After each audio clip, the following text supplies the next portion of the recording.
வணக்கம். கலாம் ஆண்டு 6 மாதம் 6 நாள் 6 வியாழக்கிழமை மார்ச் 19, 2026. இன்றைய நம்பிக்கை செய்திகள்.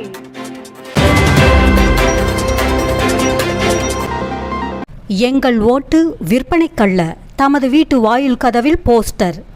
காஞ்சிபுரத்தில் ஏகேபி முனிசிபல் பள்ளி அறிவியல் ஆசிரியை டாக்டர் உஷா தம்பதியினர் எங்களது வாக்கு நாட்டினை வழிநடத்தும் தகுதி படைத்த தலைவர்களை கண்டறிந்து பொறுப்பை வழங்குவதற்காக. ஆகவே எங்கள் ஓட்டு விற்பனைக்கு அல்ல. வேட்பாளர்கள் அளிக்கும் பணமோ பொருளோ எதனையும் நாங்கள் பெறமாட்டோம் என்று நல்லூர் வட்டம் மக்கள் அரசியல் துறை வெளியிட்டுள்ள போஸ்டரை தங்கள் வீட்டு நுழைவாயில் கதவில் பொருத்தி மக்களுக்கு விழிப்புணர்வு ஊட்டி வருவதற்கு நம்பிக்கை செய்தியின் பாராட்டுக்கள். நம்பிக்கை செய்திகளுக்காக புதுச்சேரியிலிருந்து கவிதாராஜ். அன்பு இல்ல குழந்தைகளுக்கு வாசிக்க ஆர்வத்தை தூண்டும் தரமான நூலகம் கோபியில்.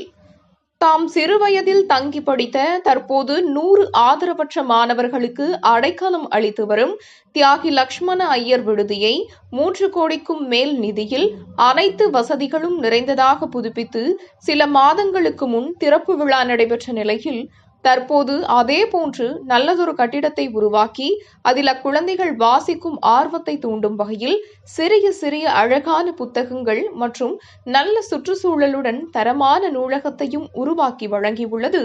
ஆதரவற்ற குழந்தைகளுக்கான இல்லம் என்பது பழைய கட்டிடத்தில் நெருக்கடியான சூழலில்தான் இருக்கும் என்ற நம்பிக்கையை உடைத்து அனைத்து வசதிகளும் நிறைந்த தரமான தாராளமான வளாகத்தை உருவாக்கி அக்குழந்தைகளை மகிழச் செய்து தாமும் மகிழும் அக்னி ஸ்டில்ஸ் நிர்வாக இயக்குனர் உயர் திரு தங்கவேலு அவர்கள் சமூக உணர்வு என்ற நறுமணத்தை பரவச் செய்யும் சந்தன மரம். நம்பிக்கை செய்திகளுக்காக சேலத்திலிருந்து சி. ஹரிஸ்வேதா. எரசக்கநாயக்கனூர் ஒருவரி செய்திகள். எரசக்கநாயக்கனூரில் கடந்த சனிக்கிழமை 39வது வாரக்கூடுதல் நடைபெற்றது. எரசக்கநாயக்கனூர் கிராம வளர்ச்சி குழுவை சார்ந்த கிஷோர் அவரது மகன் ஆதர்ஷ் இருவரும் உடல் தானம் செய்து அடையாள அட்டையை பெற்றுள்ளார்கள். எரசக்கநாயக்கனூர் வளர்ச்சி குழுவின் திட்டப்படி குளம் சாலையின் ஓரத்தில் மரக்கன்றுகள் நடவு செய்ய முடிவு செய்து 22 குழிகள் எடுத்து அதில் தேங்காய் நார் போடும் பணி நடைபெற்று வருகிறது. எரசக்கநாயக்கனூரில் நல்லூர் வட்டத்தின் பாரம்பரிய விவசாயத்துறை மாநில பொறுப்பாளர் நாட்ராயன் அவர்களின் துணைவியார் கார்த்திகா தேவி அவர்கள் உலக அமைதிக்காக 1 நிமிட அமைதியை தமது இல்லத்தில் கடைபிடித்தார். எழுதுக சுகுமாரன் அவர்களுக்கு குரல் பெருந்தகை விருது. திருவள்ளூர் மாவட்டத்தில் வசித்து வரும் சுகுமாரன் அவர்கள் நல்லூர் வட்டத்தில் முன்னாள் மாநில பொறுப்பாளர்கள் குழுவில் இடம்பெற்றிருந்தவர். தற்போது உடல் நலமின்றி ஓய்வு பெற்றிருந்தாலும் எழுதுக அமைப்பில் துடிப்போடு செயல்பட்டு வருகிறார். திரு சுகுமாரன் அவர்களுக்கு மார்ச் 15 அன்று ரமாதேவி பாஸ்கரன் கல்வி அறக்கட்டளை குரல் பெருந்தகை விருது வழங்கி கௌரவித்தது. நம்பிக்கை செய்திகளுக்காக சென்னையிலிருந்து தயாநிதி. வடசென்னைக்கு வரமாய் அமைந்த உதவும் கைகள். உதவும் கைகள் தொண்டு அமைப்பு வடசென்னை வண்ணாரப்பேட்டை குடிசை பகுதி மக்களுக்காக, குறிப்பாக அப்பகுதி மாணவர்களுக்கு வரப்பிரசாதமாய் அமைந்து செயல்பட்டு வருகிறது.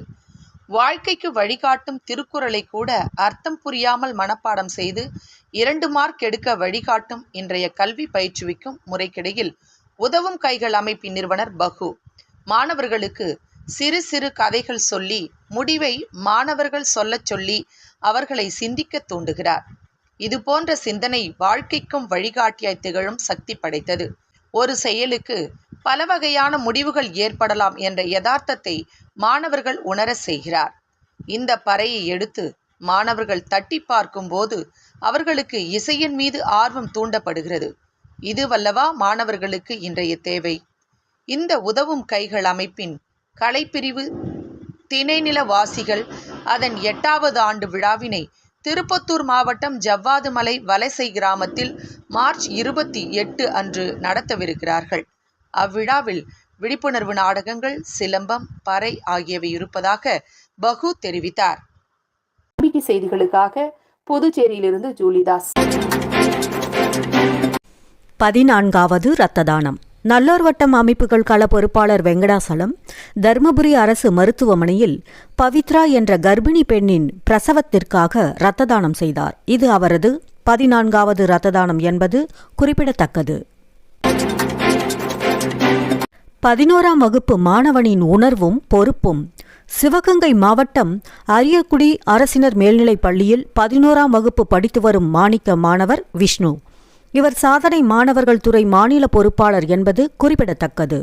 இவர் மதுரை மாவட்டம் திருமங்கலம் அரசு கலை மற்றும் அறிவியல் மகளிர் கல்லூரி NSS முகாமில் மாணவிகளுக்கு வைய தலைமைக்குள் தலைமைத்துவ பயிற்சி அளித்த மாணிக்க மாணவர் மூவரில் ஒருவர்.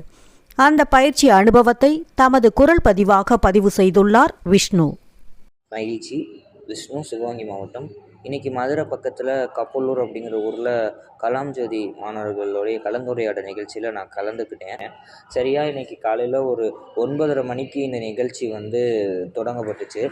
காலையிலேருந்து சிறப்பாக நடந்துச்சு. இதுலேருந்து நான் ஒரு விஷயம் என்ன புரிஞ்சுக்கிட்டேன் அப்படின்னா, ஒரு மாபெரும் ஒரு எடுத்துக்காட்டு அப்படின்னு சொல்லலாம். என்ன ஒரு எடுத்துக்காட்டு அப்படின்னா, இப்போ பல பள்ளிகளுக்கு பல கல்லூரிகளுக்கு நம்ம போகும்போது அங்கே உள்ள ஒரு சில பள்ளிகளில் ஆண் பசங்க அதாவது பசங்க நிறைய பேர் நல்லா பதில் சொல்லுவாங்க. ஒரு சில இடங்களில் பொண்ணுங்க நிறைய பேர் பதில் சொல்லுவாங்க. ஒரு சில இடம் கம்பெயின் பண்ணி இருக்கும்.